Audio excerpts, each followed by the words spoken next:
Welcome two aspirants मंत्रा। तो जैसा कि हमने लास्ट क्लास में देखा था कि कैसे ह्यूमन डाइजेशन कितना कॉम्प्लेक्स वे में था, लेकिन हमने उसको इजी वे में एक फ्लो चार्ट के थ्रू समझा था। आज भी एस्पिरेंट्स हम लेके आए हैं अपना नया टॉपिक रेस्पिरेटरी सिस्टम, और इसको भी कहीं ना कहीं बड़े इजी वे में समझने की कोशिश करेंगे। तो चलिए स्टार्ट करते हैं।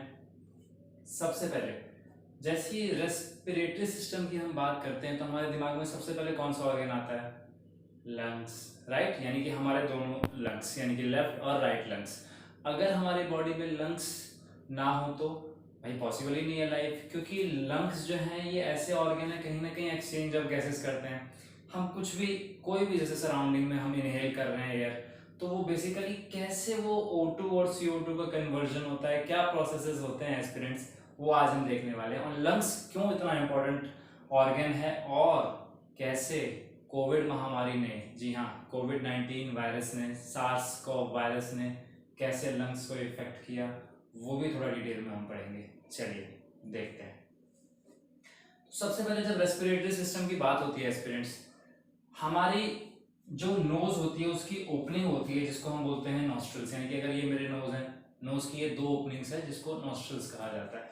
तो बेसिकली नॉस्ट्रल्स का फंक्शन क्या है? It creates opening to the outer world.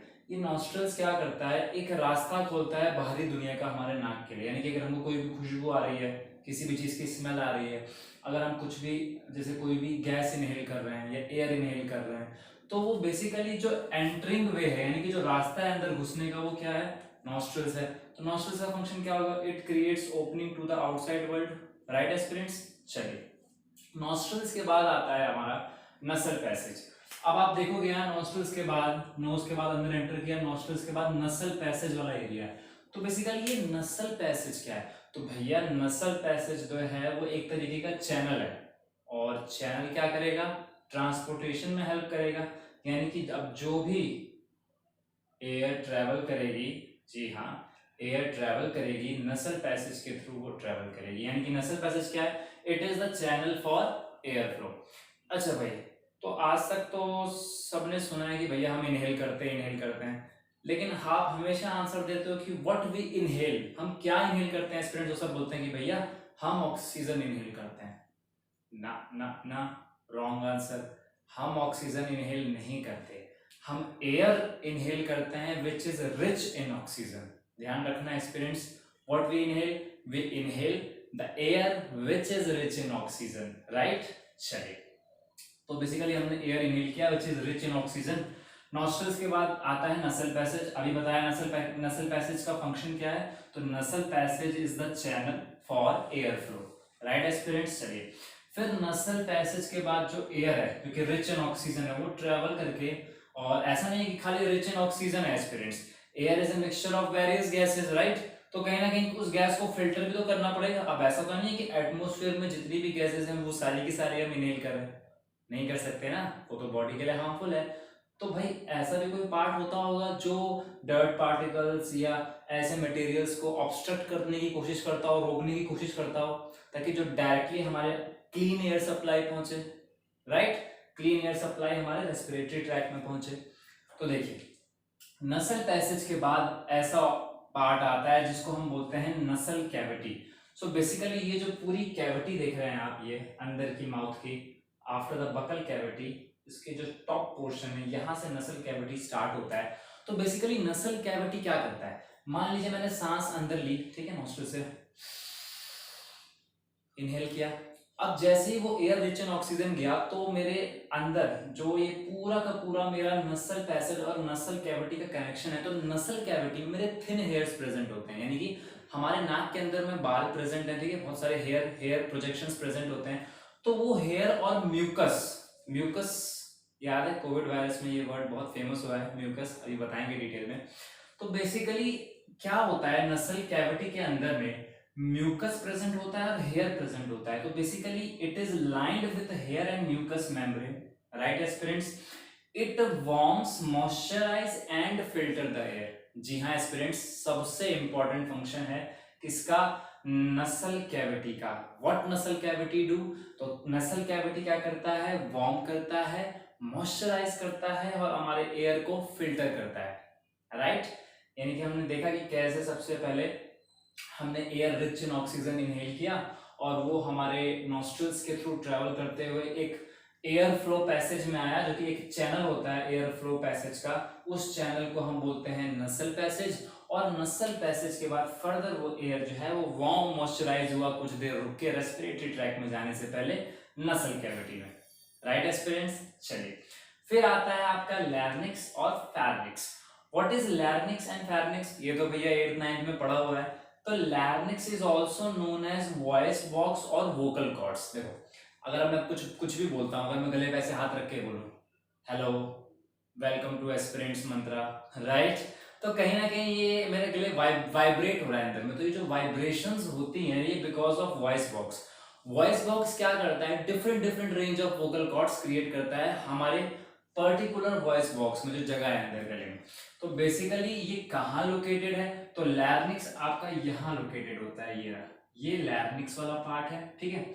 अच्छा, तो सर लैरिंक्स का फंक्शन क्या है, आपने बता दिया, खाली ये वॉइस बॉक्स होता है। जी हाँ, ये वॉइस बॉक्स होता है, लेकिन इसका फंक्शन इसका एक और सबसे इंपॉर्टेंट है बच्चों, वो है it prevents passage of food and other particles into respiratory tract. जी हाँ, ये वॉइस बॉक्स और वोकल कॉर्ड तो कहा जाता ही है, लेकिन समटाइम्स ये इतने काम आता है कि ये कुछ फॉरेन पार्टिकल्स और कुछ फूड पार्टिकल्स को रेस्पिरेटरी ट्रैक में जाने से बचाता है। यानी कि अगर फूड पाइप हमारा और विंड पाइप साथ में है हमारे गले के अंदर में, तो ध्यान रखिएगा कभी भी फूड पार्टिकल हमारा जो है वो फूड पाइप नहीं जाता है, यानी कि ईसोफेगस में ही जाता है, विंड पाइप में नहीं जाता। तो उसके लिए ये बेचारा थोड़ी मदद कर देता है लैरिंक्स। अच्छा, फिर आता है आपका फेरिंक्स। फेरिंक्स जो है एक्चुअली में ये पूरा पोर्शन को फेरिंक्स कहा जाता है, इतने पोर्शन को। तो ये फेरिंक्स क्या है भाई, ये जो फेरिंक्स होता है it contains the ring of cartilage, यानी कि यहाँ से रिंग ऑफ कार्टिलेज स्ट्रक्चर शुरू हो जाता है, यानी कि कार्टिलेज के बने हुए रिंग लाइक स्ट्रक्चर यहाँ से स्टार्ट हो जाते हैं बच्चों। देखो, इस ओपनिंग से स्टार्ट हो जाती है। तो basically it contains ring of cartilage and wind pipe. जो पूरा का पूरा विंड पाइप है वो भी अपने अंदर में ये समाता है, ये ट्रैकिया इंक्लूड करता है। चलिए ठीक है, आगे बढ़ते हैं। तो ट्रैकिया का सर फंक्शन क्या है, तो बेसिकली जो ट्रैकिया है, अगला पार्ट जो हम देखने वाले हैं, ये ट्रैकिया क्या होता है, ये जस्ट फेरिंक्स के बाद में यहाँ पे आप देखेंगे जब हम नीचे आ जाएंगे इसी विंड पाइप में, ये पूरा फेरिंक्स वाला पार्ट था ये वाला। अब जब हम नीचे आए बच्चों, तो ये जो ट्रैकिया है, ये ट्रैकिया जो होता है इसको विंड पाइप वाला पोर्शन भी कहा जाता है, इंक्लूडिंग फेरिंक्स। ध्यान रखिएगा, ये बेसिकली सी शेप का स्ट्रक्चर होता है, यानी कि एक्चुअल में जो हमारे अंदर में जो रिंग ऑफ कार्टिलेज जा रहा है वो कुछ ऐसा घुमा हुआ होता है, सी शेप का होता है। यानी कि अगर मैं इसको साइड में बनाऊं तो कुछ ऐसा होता है, और फिर यहां से हमारा लंग्स शुरू होता है, राइट, लंग्स शुरू होता है। तो सी शेप का स्ट्रक्चर घुमा हुआ होता है। अच्छा, इसका फंक्शन क्या है सर, तो भाई ट्रैकिया का फंक्शन क्या है, सबसे इंपॉर्टेंट फंक्शन है ट्रैकिया का कि trachea prevents the air collapse. यानी कि जब हम इनहेल करते हैं तो आपको पता है इतना तेज प्रेशर होता है विंड पाइप के ऊपर में कि विंड पाइप रप्चर हो सकती है, विंड पाइप टूट सकती है, कोलैप्स हो सकती है। बेसिकली एयर जब हमारे अंदर एंटर करता है, अगर इसका सी शेप ना हुआ तो प्रेशर इतना ज्यादा होगा कि विंड पाइप टूट जाएगा। तो इस प्रेशर को ये ट्रैकिया ऐसे ऐसे मूव करता है, हमारे विंड पाइप को ऐसे ऐसे मूव करता है। सी शेप स्ट्रक्चर है, जो विंड का मूवमेंट अंदर में जा रहा है क्योंकि प्रेशर बहुत ज्यादा है। तो अगर उसमें फ्लेक्सिबिलिटी ना हो, अगर वो कार्टिलेज का बना ना हो ना, तो विंड कोलैप्स कर जाएगा स्टूडेंट्स। तो बेसिकली ट्रैकिया का फंक्शन क्या है, it prevents the air collapse, right. अच्छा, अब ट्रैकिया के बाद में जो ओपनिंग्स होती हैं इसको हम बोलते हैं ब्रोंकाई या ब्रोंकस। देखिए ये वाला पार्ट देखिए, अगर आप ऐसे देखें, अगर ऐसे करके क्रॉस सेक्शन देखें तो ये वाला राइट पोर्शन कंसीडर करते हैं और इधर वाला लेफ्ट। तो बेसिकली ये दो चेम्बर्स में डिवाइड हो जाता है, ब्रोंकाई यानी कि राइट और लेफ्ट में, ठीक है। अच्छा, तो सर ब्रोंकाई का फंक्शन क्या है, तो bronchi are the main passageway into the lungs. यानी कि अब यहां से लंग्स की ओपनिंग होना स्टार्ट हो गई है। ये देख रहे हो, ये ब्रोंकाई आया ऐसे करके, ये ब्रोंकाई आया, ये और ये कहीं ना कहीं बच्चों अब लंग्स में ओपन हो रहा है, ठीक, क्लियर।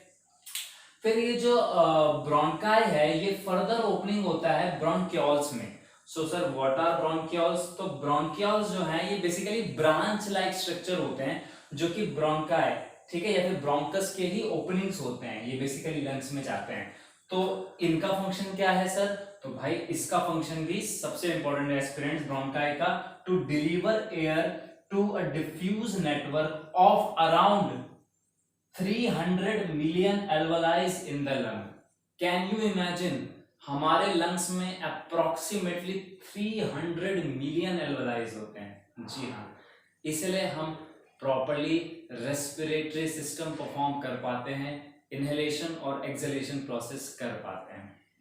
तो चलिए, हमने देखा फिर ये ब्रोंकाई जो है ये राइट और लेफ्ट चेंबर में ओपन हुआ लंग्स में, ठीक है। फिर ब्रोंकियोल्स क्या होते हैं? तो ब्रोंकियोल्स आर द ब्रांचेस और we can say a network like structure. उसका फंक्शन क्या होता है हमने देखा, तो डिफ्यूज द नेटवर्क, ठीक है, ऑफ अराउंड 300 मिलियन एल्वोलाइज। यानी कि बेसिकली ये जो ब्रोंकियोल्स हैं ये अब ओपनिंग होते हैं बलून लाइक स्ट्रक्चर में, जो आप देख रहे हो एल्वोलाइज, जिसको एल्वोलाइज बोलते हैं। और एस्पिरेंट्स, जो एल्वोलाइज के बीच में एक एम्प्टी स्पेसेस दिख रहा है आपको, इसको एल्वियोलर एयर सैक कहा जाता है या फिर एल्वोलाई एयर सैक्स कहा जाता है, राइट। तो सबसे पहले हमने क्या देखा भाई, एयर आया ऑक्सीजन रिच एयर, ठीक है, यानी कि हम ऑक्सीजन इनहेल नहीं करते, हम इनहेल करते हैं एयर रिच इन ऑक्सीजन।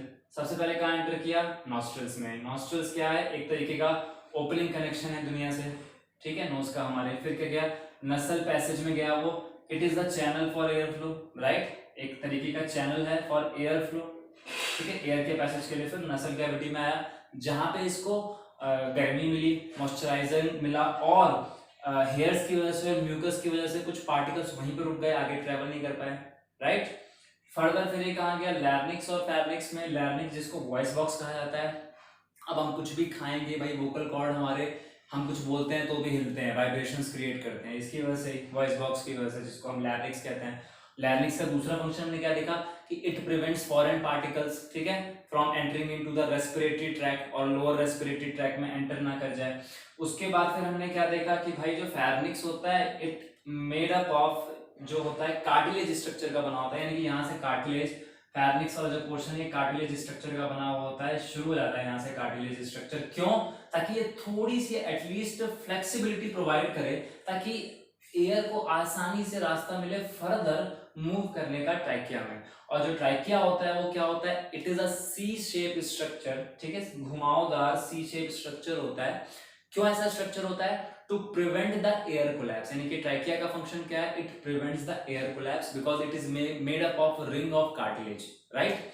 फिर हमने देखा ब्रोंकाई, तो ब्रोंकाइज क्या है? तो भाई bronchi are the main passageway to the lungs, ठीक है, main passageway to the lungs, lungs में ओपन हो रहे हैं ब्रोंकाइज।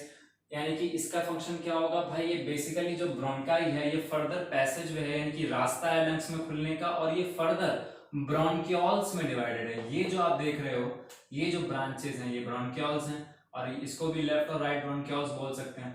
अच्छा, इन ब्रोंकियोल्स का फंक्शन क्या है? तो हमने ब्रोंकियोल्स का भी फंक्शन देखा, to deliver the air to a diffuse network, यानी कि एयर डिलीवर करना एक बहुत सारे लार्ज नेटवर्क में, डिफ्यूज, जो कि डिफ्यूजली अरेंज हैं, ठीक है, जिसके अंदर में अराउंड 300 मिलियन एल्वलाइज प्रेजेंट हैं। और एल्वलाइज फिर इसके बाद ब्रोंकियोल्स का जो एंड पॉइंट होता है वहां पे एल्वलाइज लोकेटेड होते हैं एस्पिरेंट्स, और एल्वलाइज के बीच में जो स्पेसेस होते हैं वहां उसको हम एल्वलाई एयर सैक्स बोलते हैं।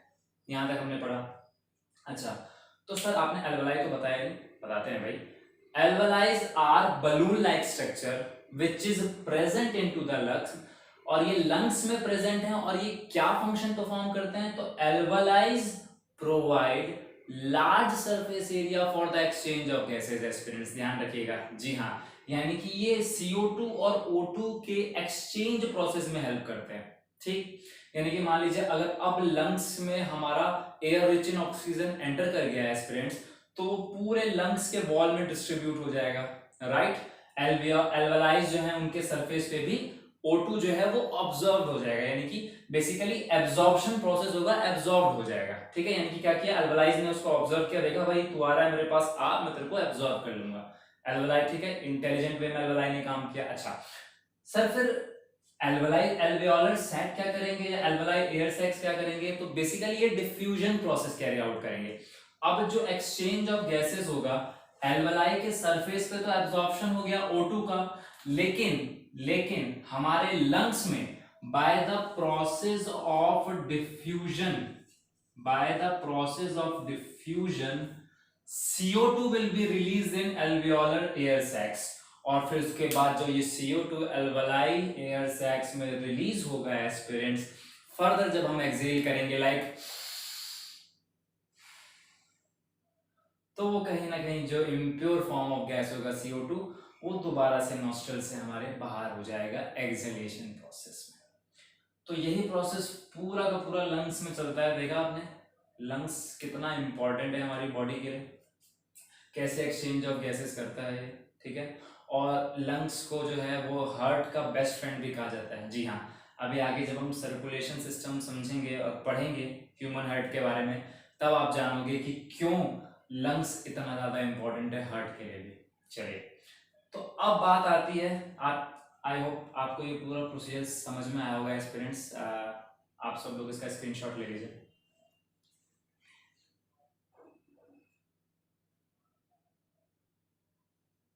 ठीक है, तो हमने एल्वलाई का भी फंक्शन देख लिया। It provides large surface area for exchange of O2 and CO2, और एल्वियोलर सैक्स का भी CO2 is transported by the process of diffusion, ठीक है, from higher concentration to lower concentration, और रैपिड मिक्सिंग और रैपिड ट्रांसफरिंग ऑफ पार्टिकल्स और gases, ठीक है, इन द सराउंडिंग। अच्छा सर, आप कह रहे थे कोविड के बारे में बताओगे? जी हाँ, बिल्कुल बताएंगे। एक्चुअली में ये म्यूकस बड़ा फेमस हुआ था जब ये नया नया कोविड-19 वायरस आया था। क्या होता है बेसिकली, कोई भी पर्सन अगर कोविड से इफेक्टेड है स्टूडेंट्स, राइट, तो कोविड सबसे पहले जो है वो आपके यहाँ पे फैर्निक्स वाले पोर्शन और जो आपका बेसिकली विंड पाइप है उस एरिया को इन्फेक्ट करना स्टार्ट करता है, इस पोर्शन को। फिर धीरे धीरे वो नीचे आता है, और जब कोविड एकदम सीवियर हो जाता है तो वो क्या करता है, अब देखिए म्यूकस का फंक्शन क्या होता है, बड़े ध्यान से सुनिएगा। जो म्यूकस प्रेजेंट होता है हमारे नोज में, उसका तो आपने फंक्शन देख लिया कि मॉइस्चराइज वार्म एयर करता है, ठीक है, और जो भी डस्ट पार्टिकल्स हैं, धूल वगैरह, उन सबको सेपरेट करता है ताकि वो नाक में ही फंस के रह जाए, आगे ना जा पाए रेस्पिरेटरी ट्रैक्ट में, राइट। अब म्यूकस हमारे लंग्स में भी प्रेजेंट है, बिल्कुल है, तो कुछ अमाउंट में प्रेजेंट होता है, बेसिकली बहुत एक्सेस अमाउंट नहीं होता हमारे रेस्पिरेटरी ट्रैक्ट में, लंग्स में। तो ये रेस्पिरेटरी ट्रैक्ट के अंदर में अगर म्यूकस प्रेजेंट है एस्पिरेंट्स, तो इस म्यूकस का फंक्शन क्या है कि जितने भी हार्मफुल एसिड्स होते हैं, कोई भी फूड खाओगे मान लो उसमें एसिड बहुत ज्यादा है, उससे रेस्पिरेटरी ट्रैक्ट को बचाएगा म्यूकस। याद करो जब डाइजेशन इन ह्यूमन बींग्स पढ़ा था तो स्टमक में भी म्यूकस प्रेजेंट था कि नहीं, it protects the inner lining of stomach from HCl, right. तो कहीं ना कहीं सिमिलर फंक्शन है यहाँ पे भी म्यूकस का।